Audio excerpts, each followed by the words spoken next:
Hello guys, सभी को राधे राधे, जय माता दी, जय श्री राम। तो आप लोग सब कैसे हैं? आप लोग सब बढ़िया हैं, हम भी बढ़िया हैं। मैं बना रही हूँ ब्लॉग। बज चुके हैं 7 और देखिए कि आज मेरी तबीयत में थोड़ा सा सुधार हुआ है, क्योंकि मैंने दिन में भी दवाई ली है और दिखा कर के भी आई थी मैं। अभी हमारे हस्बैंड आए थे तो मेरे को दिखा कर के लाए हैं दोबारा। तब डॉक्टर ने मेरे इंजेक्शन वगैरह लगाया है तो थोड़ी ठीक है। और पर क्या है, जो मेरे भी आगरे से मेरे भाई वगैरह मुझे देखने के लिए आए हुए, उन्होंने देखा कि 7-8 दिन हो गए मेरी तबीयत बिल्कुल सही नहीं हुई है, तो वो लोग बेचारे मुझे देखने के लिए आए हैं। तो वो अभी अपने जिया जी के संग थोड़ा बाज़ार की तरफ घूमने के लिए गए हैं। तब हमारे हस्बैंड उठ गए थे बेचारे बेचारे, दाल वाल बना गए हैं और बाटी बनने के लिए डाल गए हैं। बोला ज़रा संभाल लेना, मैं जब तक इनको घुमा लाता हूँ। तो मैंने क्या, आप घुमा लाओ, जब तक मैं संभाल लूँगी। तो बाटी चढ़ा गए, दाल चढ़ा गए हैं उड़द और चने की। तो दाल हो रही है, देखिए, ये देखिए दाल हो रही है और इधर बाटियाँ पटक गए हैं वो। मैंने कहा मैं संभाल लूँगी इनको थोड़ा। मैंने कहा बाटी चलते फिरते बन जाती है, तो मैंने कहा मैं संभाल लूँगी जब तक आप थोड़ा सा हो जाओ। तो बेचारे आगरे से इतनी दूर से आए हैं देखने के लिए इतनी गर्मी में कि भाई बहन की तबीयत ख़राब है, क्या हो गया। तो मुझसे कह रहे हैं कि चल तू आगरा चल, मैं तेरे को आगरे में दिखा लूँगा। मैंने कहा नहीं, मैं आगरा वागरा नहीं जाऊँ। अब मैं सिर्फ कल परसों जयपुर जाऊँगी शनिवार को दिखाने के लिए, और मैं आगरा वागरा कहीं नहीं दिखाने जाऊँगी। तो उनके खाने के लिए तैयारी कर रहे थे, तो बेचारे वही अभी दाल वाल चढ़ा करके गए हैं और बाटी चढ़ा गए हैं। तो मैंने कहा आप घुमा लो जब तक मैं इनको चलते फिरते चला दूँगी बाटियों को। देखिएगा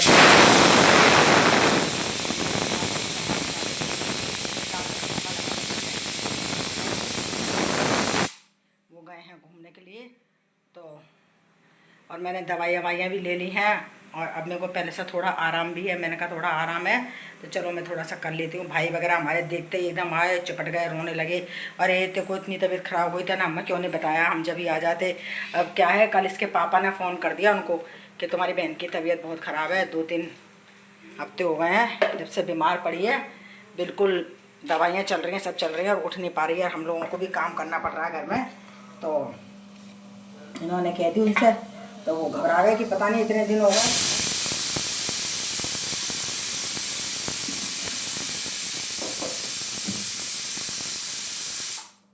भाई वगैरह हमारे घबरा गए, क्योंकि मैं भी अपने 5 भाइयों में एक ही बहन हूँ, तो मैं बहुत लाडली हूँ अपने घर में। तो ज़रा भी मेरी खबर सुन लेते हैं तो भगे चले आते हैं। तो मेरे 2 भाई हैं, दोनों मेरे से बड़े हैं, जो वो दोनों भाई आए हुए हैं। तो बहुत जिद करने लगे दिन में कि चल चल चल, तू तो मेरे संग आगरा चल, हम तेरे को आगरा में दिखा देंगे। ऐसे इतने दिन से पड़ी हुई है और इतने दिन से जब तेरे को फ़र्क नहीं पड़ रहा था तो तू हमें जब भी फ़ोन कर देती, हम आ जाते तुझे लेने के लिए। अब भी तो हम तुझे देखने आए कि नहीं आए। तो मैंने कहा नहीं, मैंने कहा परेशान मत रहो, मेरे का इलाज चल रहा है, मेरा इतनी दवाइयाँ खा खा के वैसे ही मेरा जी घबरा रहा है, तबीयत सही नहीं हो रही है मेरी खुद ही, और मैं कहाँ तक दवाइयाँ खा रही थी। मैंने उनसे कहा था शनिवार को जयपुर में डॉक्टर बैठते हैं, बहुत अच्छे हैं वो, पेट के डॉक्टर हैं। तो मैं अब एक बार लास्ट उनको ही दिखा करके आऊँगी बस, और ज़्यादा दवाइयाँ नहीं खाऊँगी। दवाइयाँ खा खा के बुरा हाल हो रहा है मेरा। तो अभी थोड़ा सा इधर बाज़ार की तरफ घूमने के लिए गए हैं वो, अभी होते तो मैं आप लोगों को दिखा देती। तो अभी बाज़ार की तरफ थोड़ा घूमने गए हैं। जब तक मैंने कहा चलो मैं खाना वाना बना लेती हूँ। और अब मेरी लड़की भी आने की कह रही है कल, और मैंने कहा कि बेटा अभी मत ना आए, तू थोड़ी मेरे को सही हो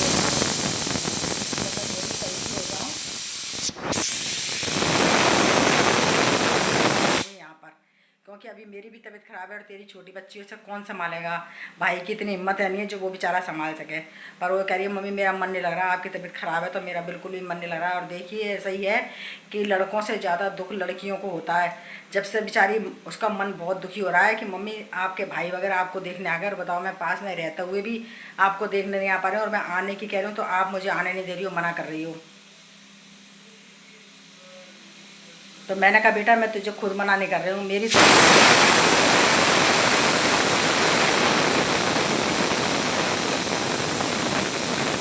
बेटी को कौन संभालेगा, बेटी को भी तो कोई संभालने वाला हो। पापा सुबह ड्यूटी चले जाते हैं, भाई अपने ड्यूटी पे बैठ जाता है, ऑनलाइन करता है। अब मैंने कहा मैं ही हूँ तो मैं कैसे संभालूंगी। मैंने कहा थोड़ी सी सही हो जान दे, फिर तेरे को मैं यहीं बुला लूँगी, तो 15-20 दिन आराम से रह जाइए। तो बोली मम्मी मामा वगैरह आए हैं तो मामा को मेरे घर पे भेज देना। मैंने कहा हाँ ठीक है, मैं कल उनको तेरे घर पे पापा के संग भेज दूँगी, आ जाएंगे, मिले आएंगे तेरे से, और तू भी मिल लेना, वो भी मिल आएंगे देर से। और उन्होंने उसकी दूसरी जो लड़की हुई है उसको भी नहीं देखा है उन लोगों ने, तो बहुत दिन से कह रहे हैं वो कि हम मिलने आएंगे। तो वो बहुत दिन से कह रहे हैं कि हम उसकी छोटी लड़की से मिलने के लिए ज़रूर आएंगे। तो मैंने कहा अब आए हुए हैं तो मैंने कहा मिले आएंगे जा करके उससे, और उससे भी मिले आएंगे, बेटी से भी मिले आएंगे। पर वो कहीं मामा के संग ही नहीं आ जाए, उसकी भी हालत ऐसी है। बेटी बेचारी बहुत प्यार करती है मुझे, एक ही बेटी है मेरी, जरा सी भी मेरी खबर सुन लेती है तो बस उसको रहा नहीं जाता है। उसको ये लगता है अब जल्दी से मैं मम्मी के पास जाऊँ, जल्दी से मैं जाऊँ। पर वो बेचारी मजबूर हो गई है, क्योंकि अभी उसकी छोटी बेटी होगा चूँकि अभी 5वें महीने में चल रही है बेचारी, तो वो मजबूर हो गई है। नहीं तो पहली लड़की थी ना तो उसको तो फटाफट ले और आ जाती थी, और अब वो मजबूर हो गई है बेचारी आने से। अपने भाई से कह रही दिन में फ़ोन करके डांट रही उसको कि तू मम्मी के पास रहा कर, मम्मी का ध्यान रखा कर, उनको देखा कर, उनको दवाई ववाई दे, इतने दिन हो गए पड़ी है बेचारी, उनको दवाई ववाई दिया कर, उनको देखा करा कर। उसको डांट रही थी, खाना वाना बना लिया कर, उनसे नहीं होता काम तो तू कर लिया कर, देखो घर में नौकरानी लगा लो। इसके पापा तो कह रहे सवेरे की नौकरानी लगा ले काम वाम की। मैंने कहा अरे 2-4 दिन की बात है, मैंने कहा क्या नौकरानी को लगाओगे, सही हो जाऊंगी, मैं ही कर लूँगी काम, नौकरानी को इतने पैसे दोगे, आजकल नौकरानियों के इतने भाव बढ़ रहे हैं, 3-3, 4-4 हज़ार रुपये मांग रही है एक झाड़ू पोछा करने के, जिसमें बर्तन है, काम और ऊपर का भी है, तो कुछ नहीं करेंगी, केवल झाड़ू पोछे के ही 3,000 रुपये मांग रही हैं। तो मैंने कहा झाड़ू पोछे सब मैं ही चलते फिरते बैठे बैठे ही झाड़ू निकाल लेती हूँ, इसी के 3,000 रुपये दूँ उनको। मैंने कहा रहने दो, मैंने मेरी दवाइयों में इतना पैसा लग रहा है, इतना खर्चा हो रहा है, फिर मैंने कहा बहुत खर्चा हो रहा है इस टाइम पे, अभी तो मैंने कहा रहने दो। तो अभी बेचारे हमारे भाई वगैरह आए हुए, तो अभी बेचारे बाज़ार से मिठाई वगैरह लेकर आए, नाश्ता वास्ता लेकर के आए, उनको नाश्ता वास्ता लगाया मैंने। और अब क्या नाम है, सबको लगाया करा है। और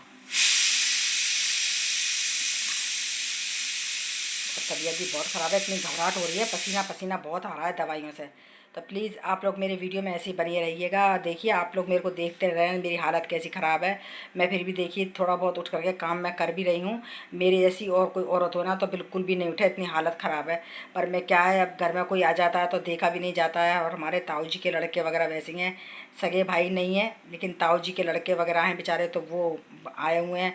अब वो अपना भाई आया हो तो चलो संग में काम भी करवा ले, अब ताऊ जी के लड़के वगैरह तो उनसे कैसे कह दें कि भाई तुम लोग काम कर लो, तो काम तो हमको ही करना पड़ेगा।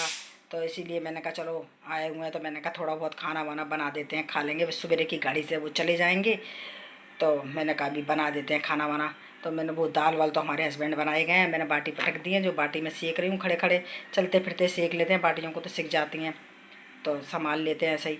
तो खाना वाना बना दिया है मैंने। और अब मेरा बेटा भी उठ गया है, उसने भगवान जी की पूजा वूजा करी है, दिया बत्ती करी है उसने, और बस दिया बत्ती करा करके अब वो लोग घूम के आ जाएंगे तो खाना मेरा तैयार हो जाएगा। तो बेटा मेरा खाना वाना लगा देगा, उनको परोस देगा, मैं बना देती हूँ और बना बनू कर तैयार कर देती हूँ। तो आप लोग प्लीज़ मेरी वीडियो को देखते रहिएगा और ज़्यादा से ज़्यादा लाइक कमेंट शेयर करिएगा और सब्सक्राइब ज़रूर करिए प्लीज़ आप लोग। तो सभी को मेरी तरफ से राधे राधे, जय माता दी, जय श्री राम।